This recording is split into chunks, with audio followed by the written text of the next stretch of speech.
월야 환담 채월야 1권 1장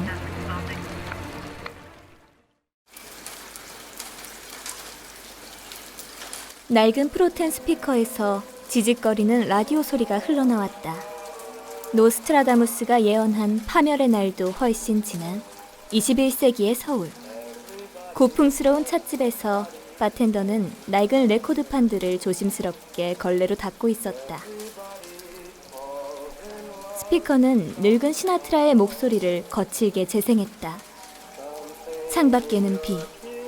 어두운 조명은 길거리를 비추는 나트륨 등불이 가게 안으로 침투하는 걸 허용할 정도.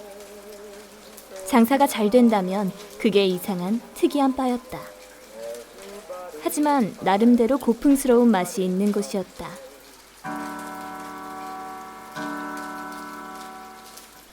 벽에 걸린 괴종시계가 8시를 알리며 둔한 종소리를 내기 시작했다. 그리고 그와 동시에 문이 열리고 그곳으로 한 남자가 걸어 들어왔다. 전신을 둘러싼 검은 코트 안쪽에 얼핏 비치는 복장은 틀림없는 가톨릭 사제복이다. 비록 술을 금하지는 않지만 경건한 가톨릭의 사제가 직접 바를 찾아온다는 것은 그다지 흔치 않은 일이었다. 더구나 은발의 외국인 젊은이라면. 봄빛이군 거세군. 그는 그렇게 말하며 코트를 벗지도 않은 채 안으로 걸어 들어왔다. 외국인답지 않게 놀랍도록 유창하고 정확한 한국어였다. 그는 바텐더를 한번 바라보고는 구석진 자리를 돌아보았다. 이런 바에는 어울리지 않는 야자수 화분으로 가려진 소파에는 둥근 베레모를 푹 눌러쓴 채 잠을 자고 있는 중년의 남자가 있었다. 신부는 성큼성큼 걸어가 그 남자의 맞은편에 앉았다.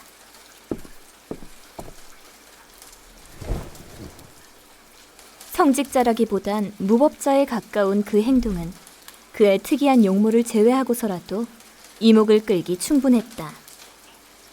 하지만 다행인지 불행인지 주위엔 늙은 바텐더와 잠자는 남자밖에 없었다. 밤이 다가온다. 자고 있을 시간이 없을 텐데. 신부는 그렇게 말하며 잠자는 남자의 테이블을 잡고 흔들었다.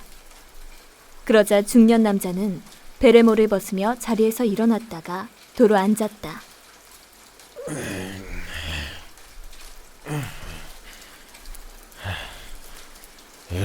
이런 정말 놀라운 일이군. 유창한 한국어라서 한국인일 줄 알았는데 역시 전화로는 사람을 모른다니까. 나는 당신과 내 국적에 관해서 잡담하려고 온 게 아니야. 그런 잡담을 하려면 전화방 가서 하지 그래. 그보다는 얼른 그 녀석이 어디 있는지 털어놔봐. 여기까지 불러들였으면 이 근처일 테지. 그는 그렇게 말하고 창밖을 바라보았다. 이른 봄비가 장맛비처럼 거칠게 창문을 두들겨댔다.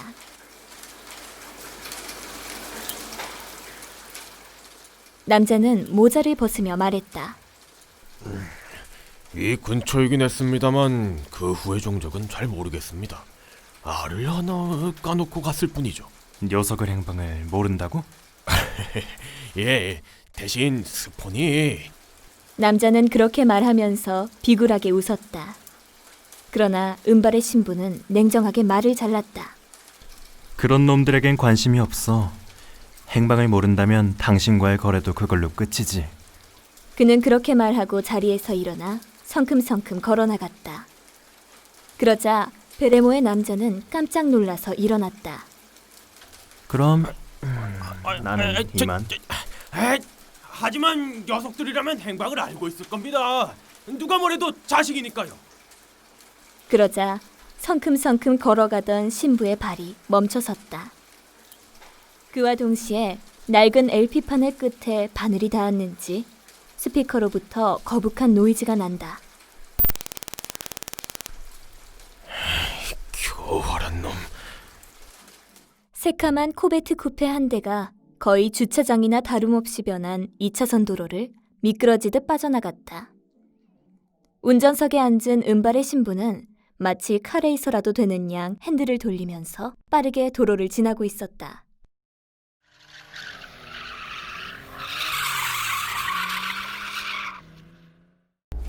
대담하군요. 이런 차라면 사람들의 이목을 끌 텐데. 당신이 신경 쓸 게 아니라고 몇 번이나 말해야 하지? 정 그렇게 입에 뭔가 올리고 싶으면 우리가 가야 할 곳에 대해서 이야기나 좀 하지. 그는 그렇게 말하며 차를 몰았다.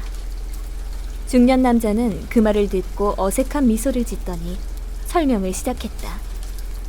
그곳은 연안부두에 위치한 창고를 개조해서 만든 불법 클럽이죠. 상동파 산하의 클럽으로 주로 마약을 소매하던 룸살롱 같은 곳이었는데 언제부턴가 스포닝 생츄어리가 되어서... 스포닝 생츄어리? 그렇다면 흡혈귀가 많이 있겠군. 자네들은 가만히 있었나? 돈벌이가 꽤 될 텐데.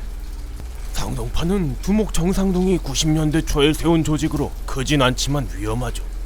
우리가 경찰도 아닌데 함부로 건드릴 필요는 없잖아요. 우습군. 흡혈귀는 두려워하지 않으면서 조직폭력배가 두렵다고? 그 말이 끝나기도 전에 코베트는 창고의 앞에 멈춰섰다. 창고 입구에는 건장한 남자 둘이 서 있고 입구는 검은 유리로 막혀 있었다. 주차장은 건물 밖에 나 있는데 번호판 앞에 가리개를 씌워주는 서비스도 하고 있었다.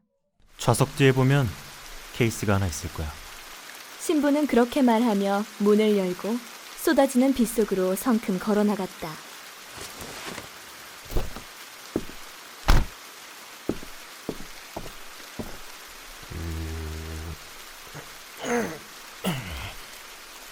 이거 말입니까?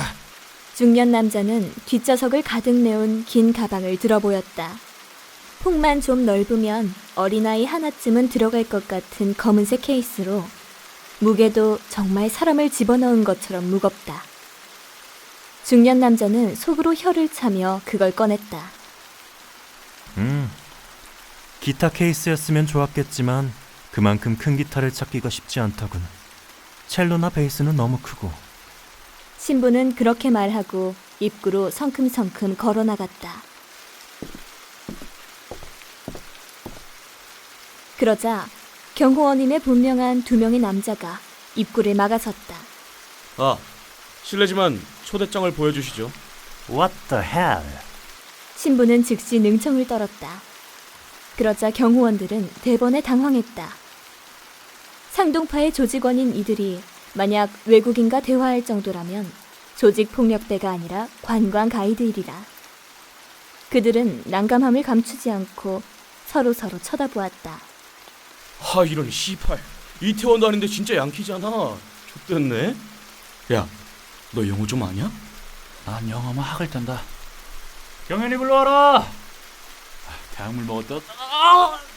그러나 그들이 미처 움직이기도 전에 신부가 움직였다. 그는 한눈을 파는 사이 앞에 서 있는 이에게 주먹을 넣고 옆에 경호원은 뒤차기로 정확하게 턱을 갈겼다.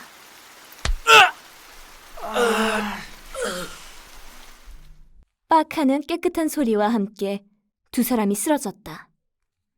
이가 부러져서 피가 왈칵 쏟아져 바닥을 물들였다. 한다 하는 조직폭력배를 깔끔하게 정리한 솜씨는 보통이 아니었다. 자, 그럼 안으로 들어갈까? 그는 그렇게 말하고 케이스를 받아들었다. 중년 남자는 깜짝 놀라서 쓰러진 이들을 살펴보았다. 몇 대 맞았다고 기절하는 놈들이야. 볼 것도 없지. 그는 그렇게 말하고 안으로 들어갔다. 창고를 개조해서 만든 불법적인 클럽은 긴 복도에 방이 빼곡하게 들어차 있었다. 입구에는 영업용 미소를 지은 웨이터들이 서 있었는데 두 사람이 들어오자 간이라도 빼줄 것처럼 다가왔다. 어서 오십시오. 두 분이십니까? 신부는 대뜸 웨이터들의 복장을 살피면서 주위를 둘러보았다. 그러자 웨이터들은 그 태도에 놀라서 흠칫 물러섰다. 이것들도 아니고. 그때 웨이터 중 한 명이 반투가 유리 너머에 쓰러져 있는 2명의 경호원을 발견했다. 장수영! 뭐야? 웨이터들은 그 순간 웃음을 얼굴에서 지웠다. 마치 가면을 벗는 것처럼 빠른 표정 변화였다. 새끼가! 그러나 이미 신부의 잽이 웨이터의 얼굴을 갈긴 뒤였다. 손이 어찌나 빠른지 코뼈를 완전히 뭉개고 주먹을 회수했는데도 맞은 본인이 멍청이 서 있을 정도였다. 코뼈가 뭉개진 웨이터가 그제야 얼굴을 감싸 안고 비명을 질렀다. 다른 웨이터들이 깜짝 놀라서 그를 포위하려 했지만 좁은 복도에서는 그것마저 여의치 않았다. 신부가 몇 번 손을 쓸 것도 없이 웨이터들은 사이좋게 복도에 드러누웠다. 굉장하군요. 굉장한 건 따로 있지. 이번 일이 허탕일 경우 당신에게 그 굉장함을 보여주도록 할 테니까 기대해도 좋을걸? 여기 놈들은 죄다 인간이잖아. 그는 그렇게 외치며 발로 문을 박차고 들어갔다. 일반적인 룸이 아닌 좀 넓은 방이었는데 안에는 커다란 테이블이 있고 그 위에 잔에는 검붉은 피가 채워져 있었다. 오붓한 연회를 방해받은 조직원들, 그리고 몇몇 VIP 손님들은 이 갑작스런 난입자를 노려보았다. 뭐야 이놈들은? 빙고. 신부는 보자마자 그렇게 말했다. 중년 남자는 깜짝 놀라서 품에서 권총을 하나 빼들었다. 그가 빼든 총은 세계에서 가장 흔한 권총 중 하나인 콜트 거버먼트 45ACP였지만 총이 흔하지 않은 한국에서는 좀처럼 보기 드문 것이었다. 이 자식들! 자리에 앉아있던 조직원 중 한 명이 몸을 일으켰지만 그 순간 그의 어깨에 총탄이 처박혔다. 빌빌거리던 중년 남자에겐 그답지 않은 실력이 있었는지 당황하는 상대를 정확하게 갈겨버린 것이다. 45구경 ACP탄은 저지력이 뛰어난 탄이라 테이블 뒤로 어마어마한 양의 피가 튀었다. 하지만 그는 멀쩡하게 자리에서 일어났다. 인간이라면 도저히 버틸 수 없을 텐데 일어났다는 것은 그가 인간이 아님을 증명한다. 본 모습을 드러낸 흡혈귀들이 모두 자리에서 일어났다. 그러나 그때 신부가 케이스를 열었다.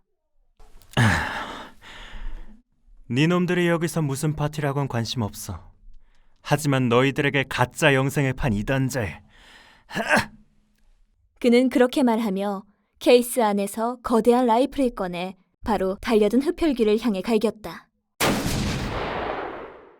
폭음과 함께 흡혈귀의 몸통이 박살난 것은 물론 그 뒤에 있던 애꿎은 다른 흡혈귀들까지 운명을 같이했다. 총탄의 위력은 7명의 머리통을 뚫고도 감소하지 않았는지 맞은편 벽을 부쉈다. 오늘은 운이 좋군. 신부는 그렇게 말하며 베레타 M82A1을 제대로 들었다. 이 묵직한 라이플을 그는 케이스에서 꺼낸 순간 권총처럼 쏴서 흡혈귀들을 박살낸 것이다. 그것도 정확히. 그는 거대한 라이플을 잡고 바로 흡혈귀들에게 사격을 가했다.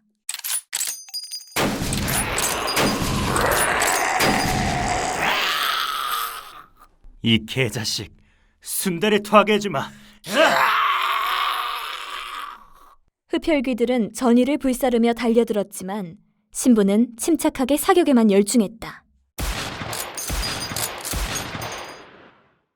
마치 유원지 사격장이라도 온 것처럼 담담한 태도로 폭음을 쏟아내는 신부. 그의 총구에서 불꽃이 튈 때마다 수많은 흡혈귀들이 줄줄이 쓰러졌다.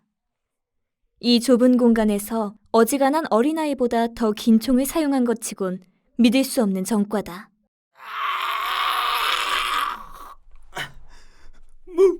무슨 짓을? 흡혈귀 중 유일하게 살아남은 젊은 남자는 겁에 질려서 뒤로 물러섰다.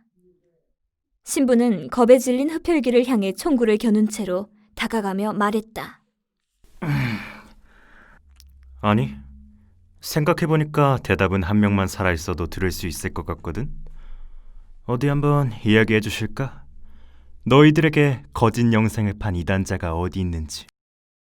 신부는 그렇게 말하며 다가갔다. 그러자 흡혈귀는 뒤로 물러서면서 손을 내저었다. 잠깐! 나는 아무것도 몰라. 단지 위에서 내려온 약 같은 걸 먹었을 뿐이야. 처음에는 바카스인 줄 알았다고. 그 순간 신부는 라이플을 걷었다. 흡혈귀가 안도하는 것도 잠시, 폭음과 함께 그 팔이 끊어져 나갔다. 신부는 왼손으로 데저트 이글을 들고 라이플은 뒤에 중년 남자에게 던져주었다.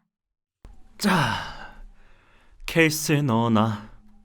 저기 이 흡혈귀 시체들은 마음대로 해. 원래 그러기로 한 거 아닌가? 이 빌어먹을 쥐새끼야. 예. 중년 남자는 신부가 자신을 모독해도 뭐가 그리 좋은지 곧 품에서 웬 금속 장치를 꺼냈다.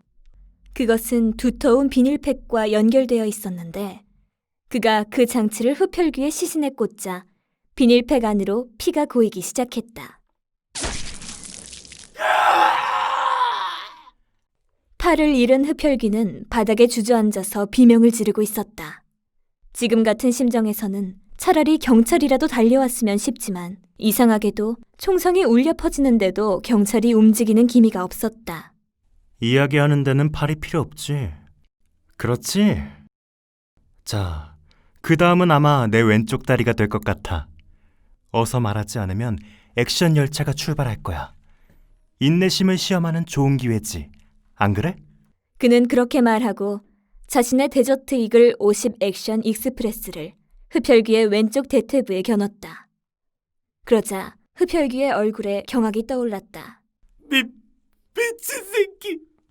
물론 욕지거리의 대가는 금방 돌아왔다. 폭음과 함께 왼쪽 다리가 너덜너덜하게 끊어졌다.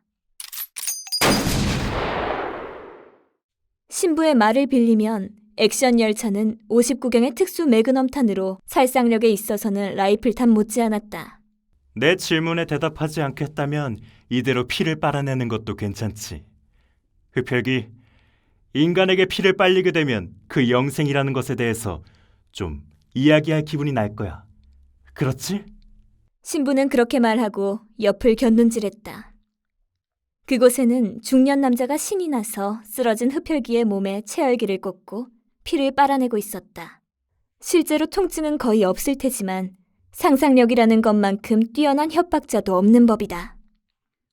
이 흡혈귀는 총턴에 의한 고통을 참기에도 버거웠고 인간일 때도 별로 인내력은 없는 자였다. 미친 신부의 앞에서 자신의 용맹함을 자랑하면서 대신 몸을 조각조각 내는 것은 그의 신념에 어긋났다. 말할게요. 내가 알고 있는 건 모두 말할 테니까 제발 그만해요. 좋아. 녀석은 어딨지? 2주 전에 춘천으로 내려간다고 했어요. 그렇지만 그게 진짜인지도 모르겠어요. 녀석이 우릴 신뢰할 이유가 없으니까.